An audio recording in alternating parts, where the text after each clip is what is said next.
Les prestations familiales vont-elles être soumises à l'impôt? La question semble désormais posée. Mais le gouvernement ne va pas improviser, assure Pierre Moscovici. Il attend les conclusions d'un rapport avant toute décision.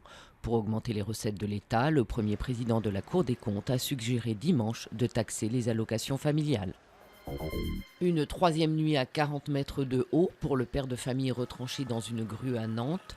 Mais Serge Charnet se dit prêt à descendre après une réunion entre Christine Taubira et des associations de défense des pères. Il réclame le rétablissement de son droit de visite sur son fils, un droit suspendu par la justice après 2 soustractions d'enfants, selon l'avocate de la mère. Hugo Chavez de retour dans son pays, le président vénézuélien l'annonce sur son compte Twitter. Il se trouve dans un hôpital à Caracas pour poursuivre son traitement.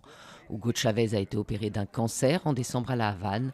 Depuis, il était resté invisible, suscitant des interrogations sur son réel état de santé. Rafael Correa réélu triomphalement avec plus de 56% des suffrages dès le premier tour. Le président équatorien, l'un des leaders de la gauche américaine, s'offre un plébiscite.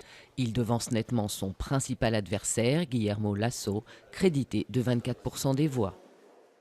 Nouveau sursis pour les éléphantes tuberculeuses du cirque Pinder, un sursis juste le temps de pratiquer des tests complémentaires selon Stéphane Le Foll.